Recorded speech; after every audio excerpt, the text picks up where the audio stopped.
Selamat datang di sesi ini tentang evaluasi pembelajaran mesin pada dataset bertipe regresi. Evaluasi yang tepat itu sangat penting untuk memahami seberapa baik model kita bekerja. Hari ini kita akan membahas beberapa metrik evaluasi yang sering digunakan dalam pembelajaran mesin, khususnya pada dataset yang bertipe regresi. Nah, memahami metrik-metrik ini sangat penting untuk menilai seberapa baik model yang kita bangun, mampu memprediksi data yang ada, dan setiap metrik memiliki cara kerja dan interpretasi yang berbeda. Dan pilihan metrik yang tepat dapat membuat perbedaan besar dalam analisis kita. Nah, mari kita mulai dengan memperkenalkan konsep dasar dari masing-masing metrik ini. Pertama, kita memiliki MSE atau Mean Square Error. MSE ini menghitung rata-rata kuadrat, ya dari pertemuan sebelumnya sudah dibahas ya. Menghitung rata-rata kuadrat dari perbedaan antara nilai sebenarnya dan nilai yang diprediksi oleh model. Nah, metrik ini sangat sensitif terhadap outlier yang dapat memperbesar kesalahan jika ada nilai yang jauh dari prediksi. MSE ini sangat berguna untuk menilai tingkat kesalahan. Nah, jika ada kesalahan besar dalam prediksi, MSE akan meningkat secara signifikan. Hal ini menjadikannya metrik yang baik untuk situasi di mana kita ingin meminimalkan kesalahan yang besar. Akan tetapi, karena MSE menghitung kuadrat dari kesalahan, nilainya tidak mudah diinterpretasikan secara langsung. Dan itulah mengapa kita sering menggunakan RMSE untuk mendapatkan interpretasi yang lebih intuitif. Kemudian ada R squared atau koefisien determinasi. R square menunjukkan seberapa baik model kita menjelaskan variasi dalam data. Nilai R square berkisar antara 0 hingga 1, di mana nilai 1 menunjukkan model yang sempurna dan 0 itu menunjukkan bahwa model tidak memiliki kemampuan prediktif. R square juga sering digunakan untuk membandingkan beberapa model. Misalnya, jika kita mencoba berbagai model regresi, kita dapat menggunakan R square untuk melihat model mana yang paling efektif dalam menjelaskan variasi dalam dataset kita.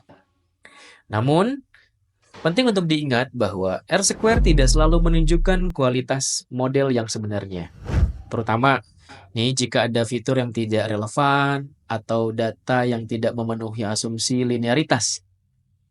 Selain itu juga, nilai R square yang tinggi tidak selalu berarti model yang baik jika datanya overfitting, gitu kan. Nah, berikutnya kita memiliki MAPE ya, atau Mean Absolute Percentage Error. Ya, MAPE ini mengukur rata-rata kesalahan absolut sebagai persentase dari nilai aktual. Metrik ini sangat berguna ketika kita perlu mengkomunikasikan kesalahan model dalam bentuk persentase yang lebih intuitif. MAPE ini sangat berguna karena memberikan ukuran kesalahan yang bisa dipahami oleh berbagai audiens, termasuk mereka yang mungkin tidak memiliki latar belakang teknis. Namun, ada beberapa hal yang perlu diperhatikan saat menggunakan MAPE. Ini yang diantaranya.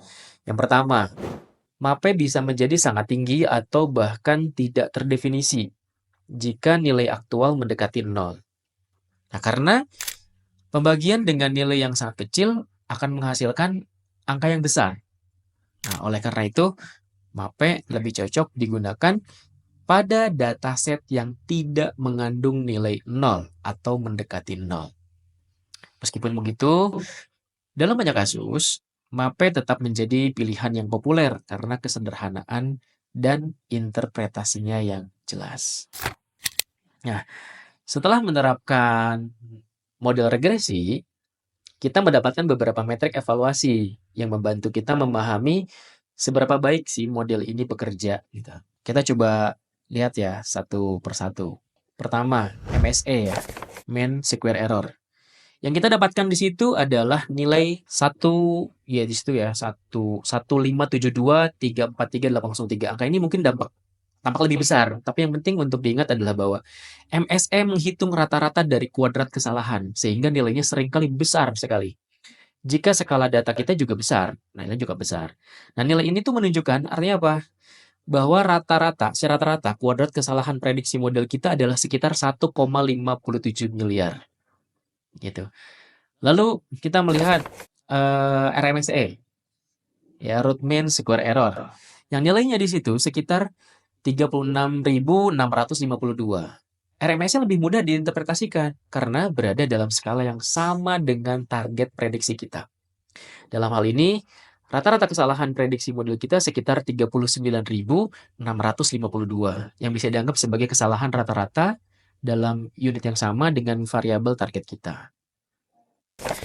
Lalu berikutnya R square atau R kuadrat ya, R square. R square ini menunjukkan nilai sekitar 0,795. Ini berarti model kita dapat menjelaskan sekitar 79,5% dari variasi dalam data. Dengan kata lain, model ini cukup baik dalam memprediksi nilai target. Tapi masih ada sekitar 20,5% variasi yang tidak bisa dijelaskan oleh model. Jadi seperti itu.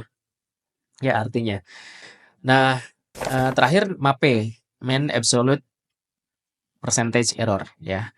Di situ nilainya adalah 0,1516 atau sekitar 15,16%. Ini berarti bahwa rata-rata kesalahan prediksi kita adalah sekitar 15,16% dari nilai aktual. MAPE ini memberikan gambaran yang intuitif tentang seberapa besar kesalahan model kita dalam bentuk presentase. Gitu.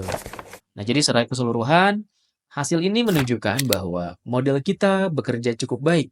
Tetapi ada beberapa area yang bisa ditingkatkan, terutama dalam mengurangi kesalahan prediksi lebih lanjut. Sebagai kesimpulan, setiap metrik evaluasi itu memiliki kelebihan dan kekurangannya masing-masing. Memilih metrik yang sesuai dengan konteks dan tujuan kita itu sangat penting untuk mengevaluasi kinerja model regresi dengan tepat.